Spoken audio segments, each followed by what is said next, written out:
Hey everybody, wait, which camera should I look at for the intro? This one, my bad. Start over one more time. You're from this area, right? You Yeah. are the fabric, you are the art, you are what you're It's creating. crazy. Like that's what I love about this show, for instance, right? You Yeah. you have this ability just to show a little bit of taste of the people, the culture, the businesses, the artists, right, of a community.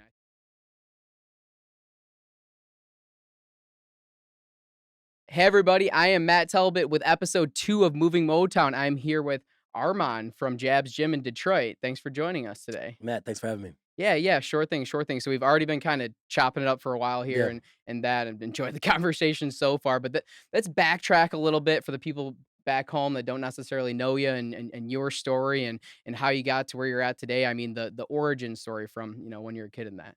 Oh, you wanna go like you wanna I go want step one? I want the full entrepreneur story from step one to today, Yeah. right? So let's I guess I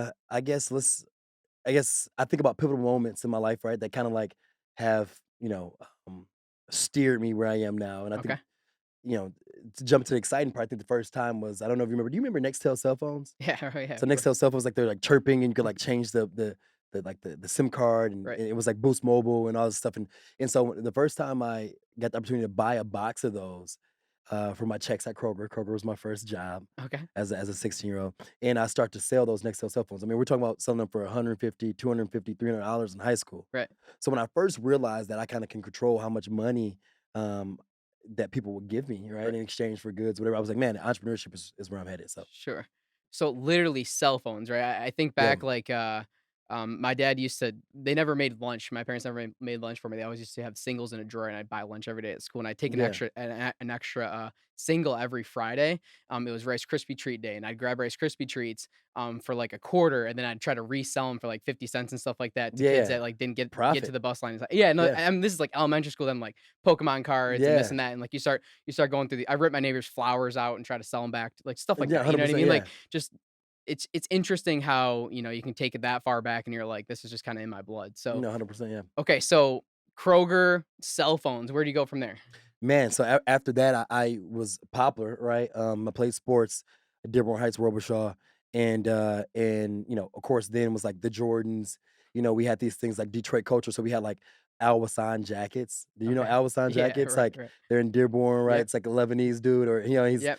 he wears these like super high end jackets that are like $1,500, and Right. so we were rocking those. Cartier was the thing, right? It was still a thing, and so I was showing up fly every day, and man, I started throwing parties. Okay. Right? I Right. start throwing like high school parties, like, come in $10 entry, $20 entry, Sure. inflation. I start realizing like maybe you can control the market of partying with women, right? Like the girls liked you and they showed up, like all the guys are gonna show up. So I kind of Yeah. understood very soon, like, man, I can do this party game thing, man. And that was kind of the next steps.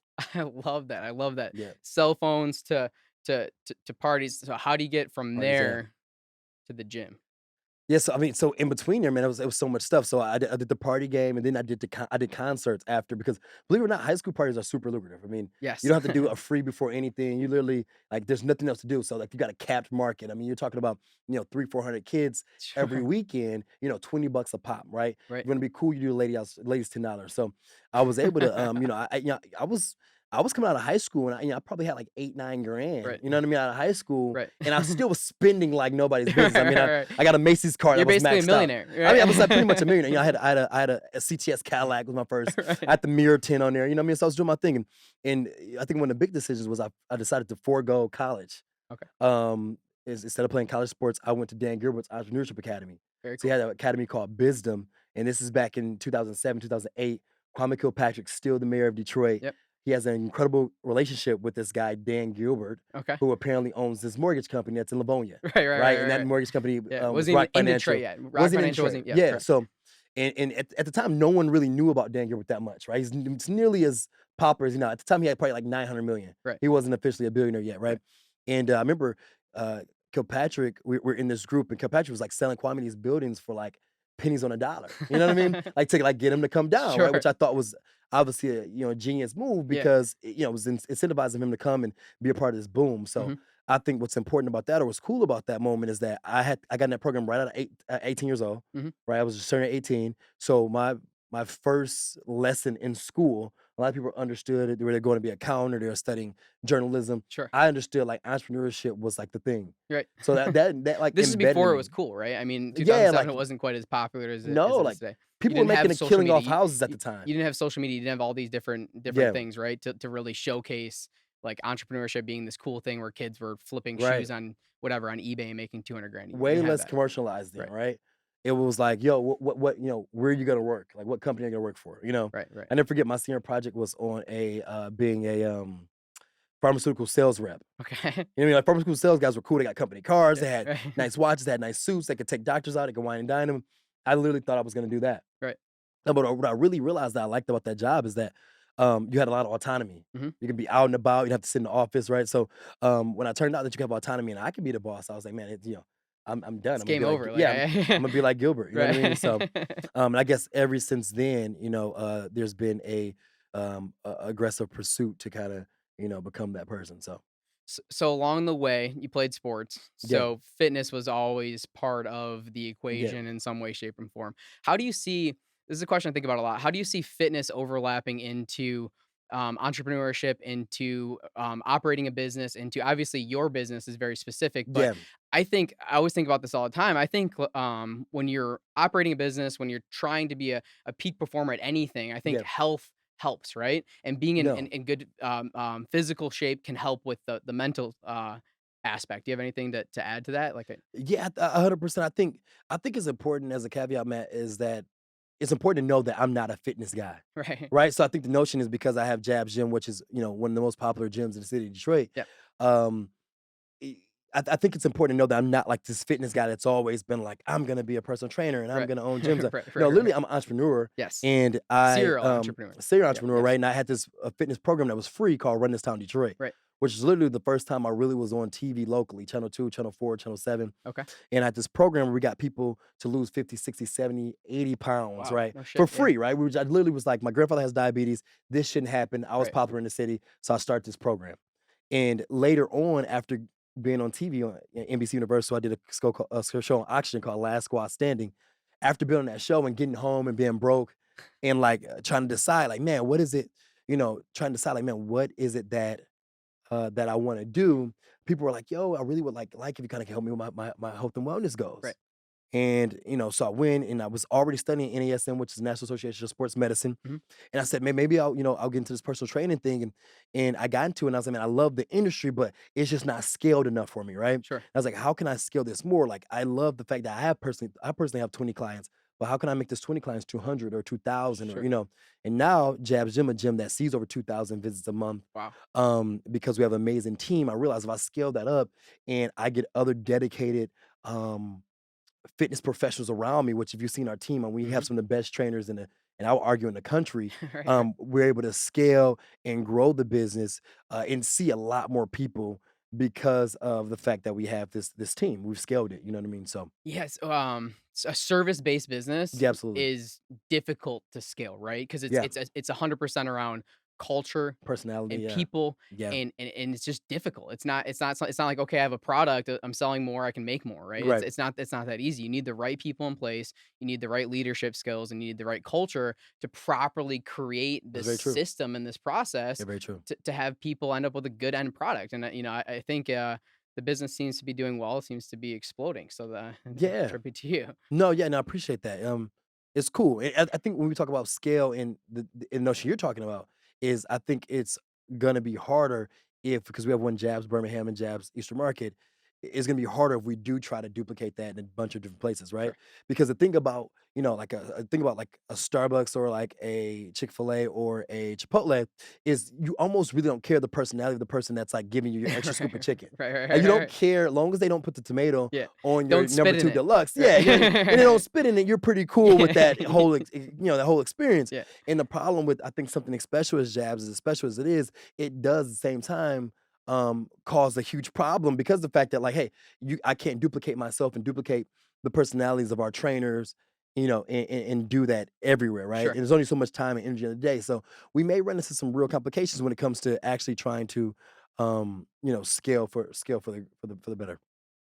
Part of entrepreneurship, it sounds like part of your life, I'm assuming, might be might be a stretch here, but I think I'm accurate, is to grow to that next level, right? So Yeah, so it sounds like eventually you run into that challenge of like I'm sure you'll want another facility, or I know that you have other side projects and stuff like that as well yeah. too. So that there's again, when you're a serial entrepreneur, there's a bunch of different directions to go, but being able to open different facilities, figure out a way to scale that, and figure out a way to keep that culture similar should be a future challenge, right? No, yeah, yeah, 100%. And we've done, and let me say this, man. Like, I've opened up a number of different gyms, right? I Sure. think it's important. I think the funny thing is people haven't heard of them because Right. they were not as successful as Right, right, Jabs. right, You know what I right, mean? right, So right, right. so I think I worked for a franchise where I opened up a bunch of gyms. I've opened up some individual gyms, and people didn't really hear of them because Yeah, they didn't do well. And I think that's important. As much as I'm going to tell you about, I would love to brag all day about the numbers that Jabs Gym does. right. I mean, there's been plenty of things I've gotten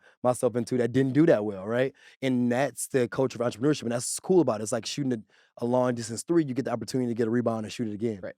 So, in last year we scaled Jabs where we doubled the size of it Wow. downtown Detroit. And this past year we said, we condensed it. You know what I mean? We retract. And Greg Cardone has a 10x rule where he says never Right, retract, right, right, right. never take a step back. And we decided to do that because sometimes it's smarter for business. So I just want to make sure that I'm painting a vivid picture of, sometimes you gotta, expand, and sometimes you gotta retract. I think the Grant Cardone method is to really push that onto people who need that push, right? Yeah, Of exactly that. You failed multiple times before you've had something successful. right. But I think a true entrepreneur that has something successful knows pivoting is the game, right? Yeah, You gotta know when to pivot. You yeah, gotta know when to put your foot on the gas, and you gotta know when to take a step back and say, hey, we need to redo things. And yeah. sometimes when you do that is when you have the most success, right? No, yeah. But you never went to 0, right? So, like, even though you might have to take your foot off the gas a little bit, the whole point is that it's still a very flourishing business, right? Yeah, absolutely, absolutely. The whole, the business of Jabs, the Armond Rashad business, some other things that if you want to get into that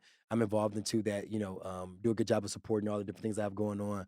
R Definitely a flourishing business. Real quick, to just Yeah, to interrupt, yeah, please. the, personal brand that you're Yeah, building, I enjoy. You're one of those guys, you have more energy than anyone I've ever met, yeah, right? that's awesome. Yeah, You work just as hard as anyone I've ever met, as hard as anyone I I've met in appreciate the that. Yeah, city, in the suburbs, no matter where I'm at, right? You're getting after, it, right? First thing in the morning, I see you teaching classes, and then yeah, all day long, you're building that personal brand. What would you say to people that want to build something, whether it's a gym, any endeavor, right? Whether it's a yeah. nonprofit, a gym, their music, and whatever it is. What would you say that personal? Do you think that personal brand has helped along the way?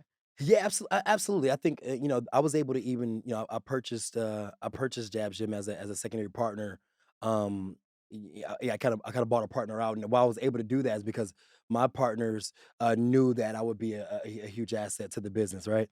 It's kind of like when LeBron James went to, I can call myself the LeBron James of Michigan fitness. Right. When LeBron James went to the Lakers, everyone knew like it was a game changer. Yeah, Right. When he right. went to Miami, I mean, I would arguably say, and this is going to sound cocky to some people, but this Sure. message is obviously not for people who are Right, right, right. insecure. Yeah, I was obviously say I think that I can go work at or be a part or own any gym in America and make it one of the hottest places in town. and the reason why I don't look at that as cocky at all Yeah, is because I know that the failures to get to where you're at today is the true learning curve, yeah, which allows you to have a skill set that absolutely, someone yeah, else doesn't have. So that failure to the top is truly the way to have that skill set to yeah, know I can go and do anything and be successful at it. 100%, yeah, I might not knock it out of the park the first time, yeah, but I know I'll fail my way to the top. And I know that I have a skill set to understand because no matter what the business is, yeah, no matter what goal you're trying to accomplish, in essence, it's about working on your craft.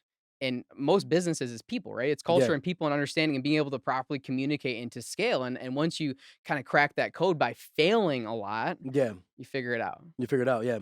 And it's something that you said, man. I want to back up, and I think I want to add value to the conversation because I think when that word is thrown around or the phrase of building a brand is thrown around, people directly think of like what people think of you on social media, Yeah, right, right? right, right, right. And I think that some of the guys in this room and yourself and anybody I encounter even coming here will realize that who I am online is the exact same person I am in real Right, life. And correct. so when people say, "Oh, you're building a brand, you're always super energetic," whatever, it's like, "Yo, I couldn't sit down in grade school. Right. I couldn't sit down in college." You know what I mean? Yes. Like I never could sit down, and you're just seeing a glimpse of that because it's captioned on social media. So one thing I'll say about building a brand is that you showcase who you are, and that person may be a well thought out, methodical person that's maybe even quiet. You don't have to be this loud, turned up. I Correct. mean, granted, there's some brands that work well that way, right? It Correct. works well for me to be turned up and excited, but that's really who I'm excited I can do that, right? I Yes. can go and be like, yo, Instagram, what's popping, have phones I out and don't do my care if my thing. CPA is doing Yeah. that. You know what I Right. mean? Yeah. My 100%. CPA doesn't need to be like this Yeah. extra. I want them to be smart. But I want social them media to tells you teach you me. have to though, Right, right? right, right, Like you have right, to be a cool right, right. CPA and like wear weird ties. Yes, I mean, it was kind of exactly. like, no, you can just be very knowledgeable and we'll be excited to listen to you, you Yeah. know? I think that's like super real, super important for people to know Yeah. because some of my favorite people in the world do the coolest shit that I know, and they don't really share it with anyone. It drives me crazy because I'm Yeah. watching people that might be overly cocky or creating something that isn't them, right? Hmm. They're creating this personality or they're trying to they think a certain to act a certain way is what's gonna make them be successful in a Yeah. social media world. When realistically, some of the best people are the most introverted that they just need to share a little bit, you know. Yeah. And it doesn't 100%. have to Yeah. be on video. It doesn't have to be. It could be written word. It can be Yeah. with social media and with technology. There's a million different ways to do it, but 100%. I think that's it. Is you are unique. You are you, and like Yeah. that's what you put out there. No, 100%. Which is great. So the failure thing, I'm so glad that you touched on because like it's super easy to look at you and like washboard abs and you know That's Photoshop, by and the way. yeah Don't believe what you see on it. success in the social media world, right? Yeah. But then realistically, the true success is just like doing the push-ups is the failing to the top, right? Yeah. You know, And one thing I want to say too, Matt, because when people watch this podcast, I don't want them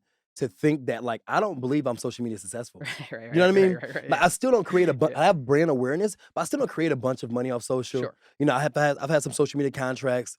But I'm not necessarily like I mean, there's people who are wildly social media successful. There are people who they're literally their Instagram ads and yes, what they promote on social media literally supports their entire life.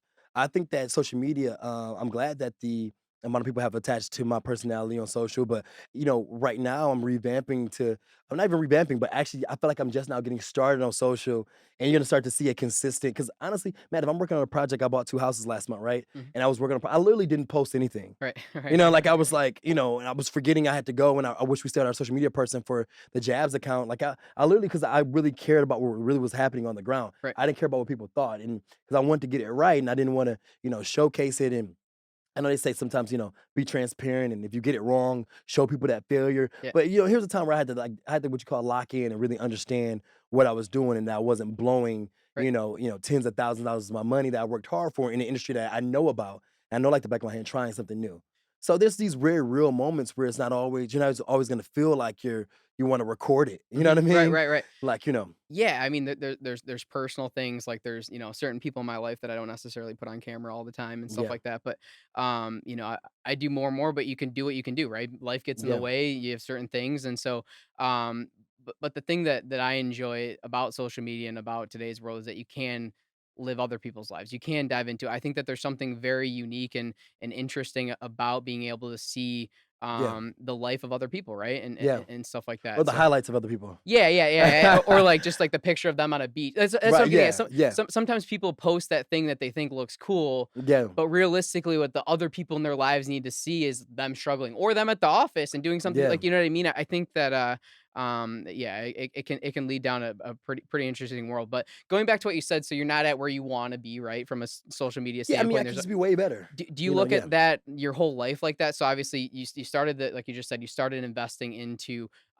real estate, right? yeah, As a side business, right? yeah, So do you look at as you scale serial entrepreneur into different directions, this being, more of a macro piece for you where you're looking at long-term financial independence, you're looking yeah. at like the future. Can you speak a little bit on that of how that Yeah, yeah, plays out? I think my life is a house, right? My life is a house, and I'm building it brick by brick. So part of the things of what I do is I want to be obviously financially stable to continue to make moves and continue to grow. And one of those pieces is like, okay, you start running into taxes, and the cool thing about growth is that like God and the universe puts people in your life as you grow. Sure. And and some of these people are so cool, they'll tell you like, hey, Armand, you probably should really start to, you know what I mean? Right, right. And I understand these things, these fundamental blocks of building wealth. So I realized like, hey, I have a number of different things going on that's building, me a great liquid cash flow stream. But I'm also, I've been able to make some money for some years now, and I've also been blowing it quite a bit, man. You know what I mean? Like I Right, also, you know what I right. mean? Like I've been You doing gotta a lot of enjoy it, different right? things, right? Yeah, I mean, but you have to have like the game plan in mind, right? It Mhm. has to be, enjoy it, but still, like and enjoy eating food, but like don't eat pizza every day, you know what I'm saying? Like, Right, right, right. right?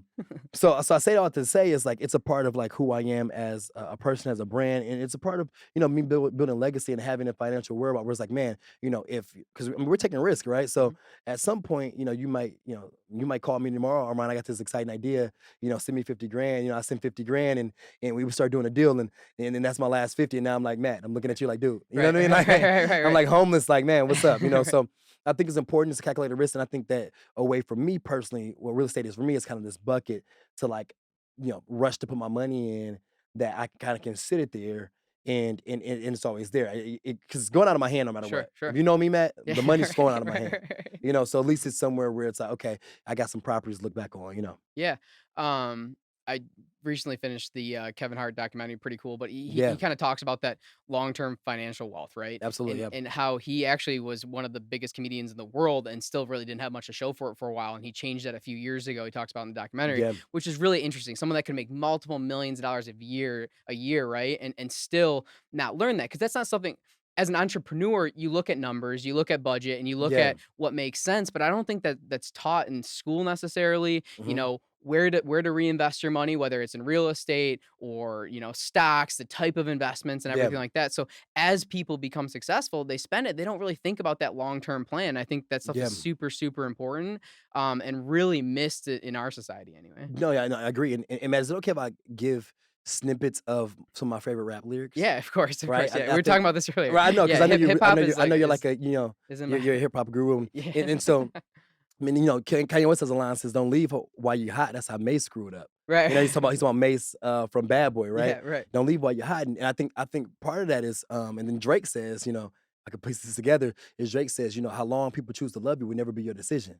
You know what I Right, mean? right. So I think of that, and right now, I'm one of the most popular myself, and as well as Armond Rashad brand, as well as the Jabs Gym brand, and run this town Detroit, and now the new company that I launched 2 years ago, but I haven't done much with. Sure. You can see a lot of is Detroit Weight Loss Solutions. Okay, cool. And like we're like this name that like people call in and know that we're gonna bring the heat when it comes to fitness, but like I don't know how long people are gonna choose to do that, right? 'Cause you can always go back to selling cell phones, but it's not something you wanna do, I mean, I wanna go back. I mean, what's funny, I almost bought a right? Metro PCS store, ironically, right? Because I'm Okay, alright. I'm always looking at a deal. Like, I mean, Right. fitness is a thing that's like in front. Yeah. Like, I'm the And you fitness enjoy it, guy. right? So it makes it Yeah, it's fun. You right, stay in shape, you do your thing, right, but at the end of the day, like, I'm really like this serial entrepreneur that loves to just make a deal. I right.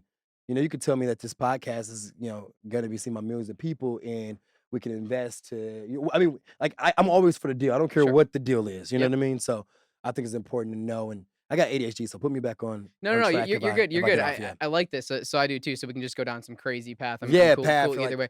I yeah, 'Cause sea monkeys probably think, I think right? yeah, but I think the value, You know, the value is there, right? mhm, Of creating something and what you talked about initially was, the the real estate investment and how you met people along the way, and I yeah, think that that's what life's about, and I think that some people see, like, the tip of the iceberg type scenario where they see Jab's Gym, they like, "Oh, well, he made it, he just got lucky," right? yeah, yeah. When really what it is these failures and these connections and meeting people along the way allows you to even have the connection with Jab's Gym, No, right? yeah, Allows you 100%. to have the connection with the real estate investor, allows you to Yeah, so doing these things and proactively being open to whatever life throws at you kind of takes you down a much different path than I think some people are a little bit more tunnel vision than what they need to be. So, yeah, um, cool. So the gym's going well. You got the real estate stuff rocking and mhm. rolling. What is this Detroit weight loss? I'm sorry, one more Yeah, time. Detroit Weight Loss Solutions. Got it. Yeah, Okay. Detroit Weight Loss Solutions. I recently gave a speech. Detroit's the most unhealthy city. Yeah, Uh, it's not doing good. yeah, It's out not of doing good. 150 major cities, they did a Yes. study that studied green space, healthy eating options, Yes. access to fitness facilities, Is this the blue and zone? The Detroit. same study as the blue zone? Are you familiar with this Um, or no? I'm trying to say there's been a number of studies Okay. that All right. rank Detroit Yes. incredibly low, Yes. right? Sure. So whether or no no matter what study it is, we know we have a problem, Right. right? Right. And so me being in fitness, I take that as a slap in the face, and I hold myself personally responsible for changing that. So now I'm gonna jump a lot more on the weight loss side. Okay. It's funny because I had a conversation with Florine Marks from Weight Watchers, Yep. who's is a juggernaut in the industry. Yep. Has been doing this thing since I think the 70s or Sure. 80s, That goes way back and since as right, far as I can she's remember. been doing her thing, and I was on TV with her. She interviewed me because of the Run This Town Detroit program. This is probably back in 2000. 12 or 13, right? And I always thought that I would use my influence to get more into the direct weight loss world. Okay. Because you can go to Jabs and like see all these like slim girls, right? I mean, Yeah. Nicole comes, she's in great shape, Sure. right? And you could think that it's about that. And like we're working out people who are already in shape, but I think that I'm more excited about people who really are going on a journey where they need to lose 100. You know Mhm. what I mean? Mhm. And because I've seen that happen, I've assisted in Mhm. that process. So I'm gonna really dive in and commercialize my methodology, my thought process, the things I've learned over the years when it comes to really tackling weight loss. I think, habits, right? That's the first thing that comes to mind. Habits are a tough thing to change, but I think any success that I've seen in my life, no matter what it's been, has Yeah, been creating a new habit, right? habit. So, Yeah, absolutely. I think a lot about that. But that's great because the ripple effect of these drastic weight losses in a city that needs it, or Yeah, area that needs it.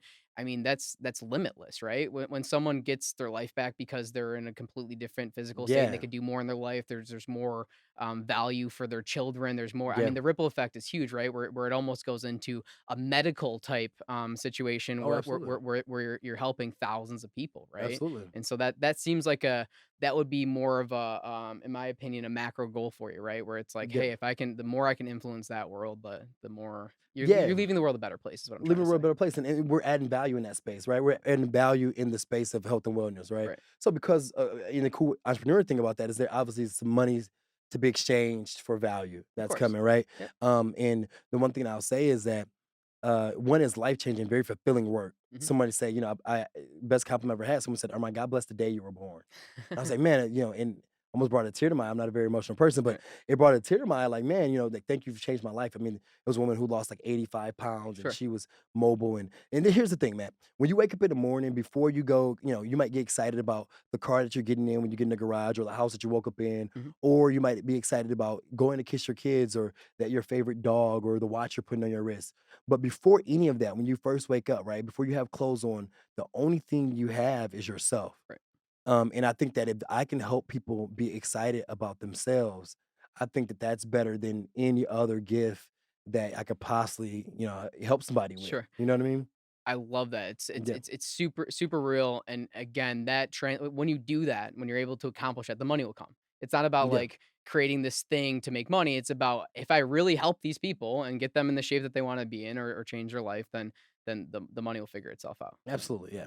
okay, real Yeah. quick. So, we're gonna wrap up here. I got a Mhm. couple quick things. One is, where can people find Jabs Gym and yourself as far as social media? Well, Oh where can yeah. they find you? Absolutely. You can find myself, Armand Rashad, Yep. on everything. Armand Rashad, Okay, you got ARMOND that locked in. RASHAD. Yeah. So that's like ArmandRashad.com, Okay. Instagram, Twitter, everything, right?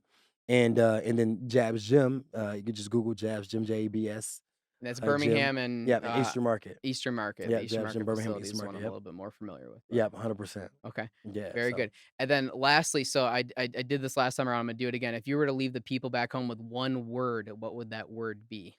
one word. Yeah, you got one I'm a word. talkative Put you on the guy, man. spot One here. word. Yeah, I know. Um, Yeah, you talk a lot, I talk a lot. It's hard to put it into one word, right? right. But I would say persistence. okay, Yeah, persistence is the thing. cool. Yeah. Hey, thanks a lot. I really appreciate you Man, stopping no, in. man. Time flies. We have fun. Yeah, really enjoyed it, Yeah. and best of luck with all the future endeavors. Appreciate it, man. Thanks so much, man.